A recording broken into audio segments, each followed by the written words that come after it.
Hey guys, welcome back to my channel. We have a new background. Oh my gosh, I am so obsessed. I have a video coming out in the next week or so, next few weeks, I don't really know, where I designed this little reading room, filming room, I guess. I kind of organized my books in that video because I also got a TBR cart, so be on the lookout for that. It's gonna be so fun, and you can see how I put this cute little background together. I am so obsessed with it. The books, they look so good. I'm like just staring at the background because I love it so much. Anyways, today we are doing my March wrap up. You say hi? I love you. I cannot believe it is already April. It does not feel like April. If you see my hand moving, it's because he's sitting on my lap. We're just gonna go ahead and get into my wrap up. I felt like I read so much this month, but I guess I didn't. You'll see. The first book I read in March is Wildfire by Hannah Grace. We like totally match. This book is the second in like a companion novel series. It comes after Icebreaker, and this one is about two people in college who like had a one-night stand at a college party right before the school year ended, and then they both end up working at the same summer camp where you're not allowed to have like romantic relationships with other counselors, so they kind of have to like go about that because they're both still like very attracted to the other. I thought this one was really good. I kind of switched between reading it on audiobook and reading the physical book. I actually listened to this book on audiobook while I ran my half marathon. Like for the first 7 miles, I'm pretty sure this is the only thing I was listening to, and it kind of just let me like space out and think about something different and like be in a different world and pretend I wasn't running a half marathon.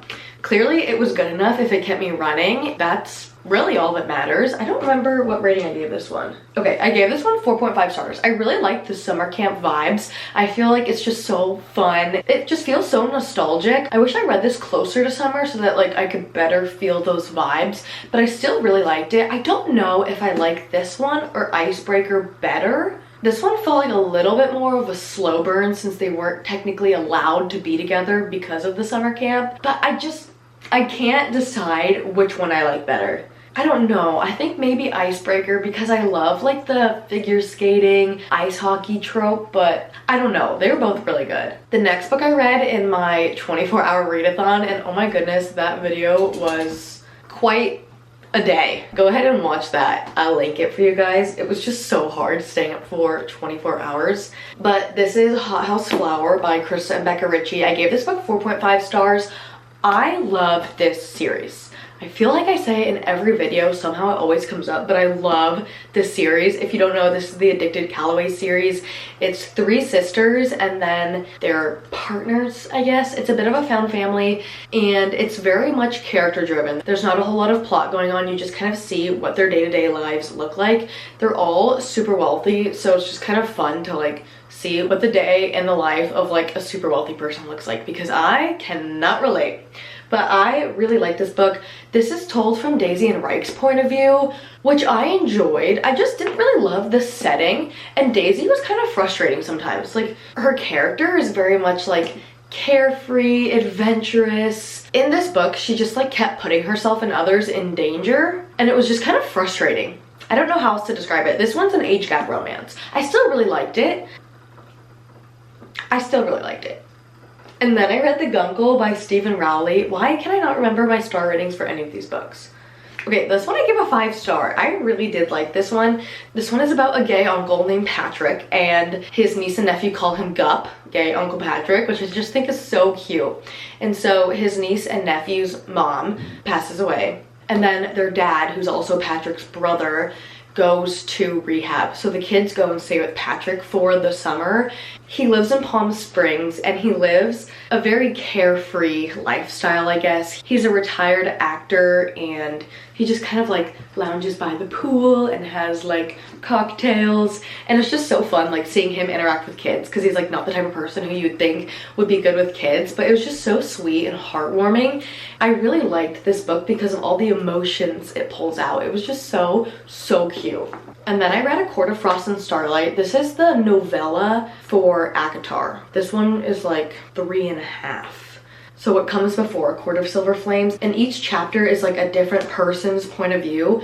I gave it 2.5 stars because A, it's a novella, so I feel like you can never rate novellas too highly, and then B, because it's all these different point of views, I feel like it was kind of hectic and there was a lot going on, and I listened to it on audiobook, and so I never knew like what character we were hearing from, and I was just kind of confused and I was a little bit bored. I've said this before, but I ruined the ACOTAR series for myself by listening to it on audiobook because I didn't pay attention as much as I needed to for a series like this where you need a little bit more brain power to understand what's going on and to understand their world and the politics and just how their fantasy world works in general. And so by listening to it on audiobook, I think I ruined it. Most of the time I was confused and just wanting this series to end, which is so frustrating because so many people love ACOTAR. The first book, ACOTAR, I really like that one because that one I read, but then the other ones I listened to an audiobook and I ruined it for myself. So when I read Throne of Glass, I'm going to read it with my eyeballs. But this one was boring. And then I read my very first Lucy Score book, and that is By a Thread. I gave this book 4.5 stars. Lucy Score is like the queen of slow burn, and it was so good. I really, really enjoyed this book, though I am confusing it a little bit with Love Redesigned, which I read later in the month, as you'll see. But this book is about a girl who's a server at a restaurant, and then this guy and his mom come in and he doesn't like the service she is giving and he gets her fired. And she's like struggling to stay afloat, taking multiple jobs at a time, and he's like some big hotshot billionaire guy who like works for a very popular magazine. And his mom feels bad and gives her a job at the magazine. And so she's basically working under him, but he can't fire her because his mom is his boss and she hired her.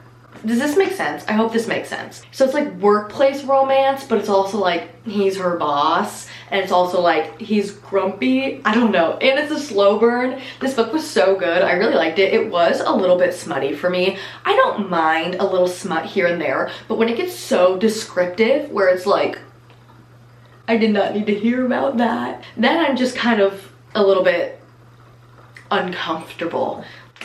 And then, oh my gosh, I went down the rabbit hole that is the Mindfuck series. The Mindfuck series, oh my gosh. So this, it's technically 5 books. So I don't know if I should like say I read 8 books or say I read, what would it be, like 11 books, 12 books, I don't know. Anyways, this is the Mindfuck series. This is the bind up of all 5 books. Each book is like 150 pages or so, so they're super short and they fly by. I read it on my Kindle, so I didn't have to hold this like massive book because this thing is huge. 5 stars for the whole series. It's a romance, wait, between an FBI agent and a serial killer. And the woman is the serial killer, which just makes it so much better. And it's crazy because like each chapter you change perspectives between the guy and the girl, and you're rooting for both of them. Like you want him to catch her as the killer, but you also are like, yeah, kill them, because you find out the reason why she's killing these men, and it's like, good for you, keep killing them. So it's crazy seeing like the moral dilemma, because it's like she shouldn't be killing, but also like these men deserve to die. It was so good. Like I said, I literally flew through this. Like I think I read a book a day, if not more. This book was so good. I already want to read it again. That's how good it was. If you have not picked up this series, please do. I think it's dark romance. The like killing scenes aren't too descriptive. Like I'm not a big fan of gore and horror, and this was so just great. I loved it. 10 out of 10. And then I read Supernova by Marissa Meyer. This is the last book in the Renegades trilogy, and this one I gave 5 stars. I think overall I would also give this series a 5 stars. It was so good. This book is about, okay, well, this series is about, because I'm not going to tell you what the 3rd book is about. The series is about a girl named Nova, and in this world there are superheroes, and the superheroes promised to protect her family and then they didn't. So she has like a vendetta against them. So her goal in life is to basically overthrow these superheroes and like take them down. And in doing so, she joins them so that like she can see all their little secrets from like the inside, and then she gives all the intel to her team and her people. And there's a boy in the Renegades, and it's like he's a superhero and she's a villain, but he doesn't know that she's a villain, and it's just so good. I love all things Marvel, and I think if you do as well, then this is like perfect for you. It's YA dystopian, so like it's not too difficult to understand because it is YA, and I feel like it's pretty easy to follow. This last book is like a little bit on the bigger side. It's over 500 pages, and I felt like so much happened in this one book. Like I was getting whiplash. I was like, oh my gosh, what's gonna happen next? Because stuff did not stop happening, but it was so good. And then the very last book I read for this month is Love Redesigned by Lauren Asher. If you've seen like any of my other videos, I've mentioned how I don't really like Lauren Asher's writing. I think she is way too smutty. Like the Dreamland Billionaire series was too smutty for me. It was just like, cringe. Why did I pick up another Lauren Asher book? I don't know, but it turned out really well. I gave this book 4 stars. Did I already say that? I don't remember. It's about a guy who like kind of works in construction, and he renovates houses, and she is an interior designer. So they're childhood friends, kind of turned enemies.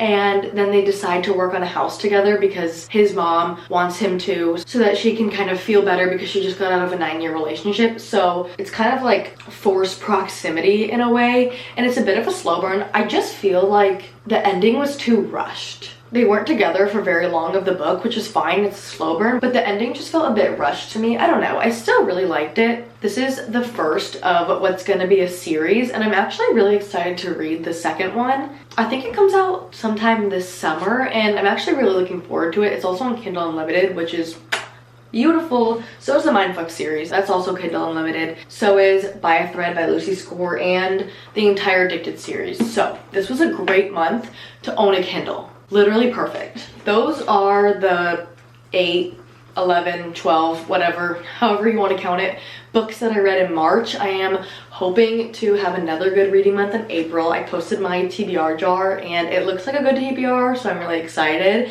I hope you guys like the new background. I just think it is so cute. I've been staring at it this entire time in the viewfinder, so if I look cross-eyed or whatever, that's why. Those are all the books. Thank you guys so much for watching. As always, if you like this, please like, comment, subscribe. Anything you do helps me out so much and I really appreciate it. I have so much love for you guys. Thank you for supporting me and being here and sticking with me. Love you, and I'll see you so soon in my next one. Bye.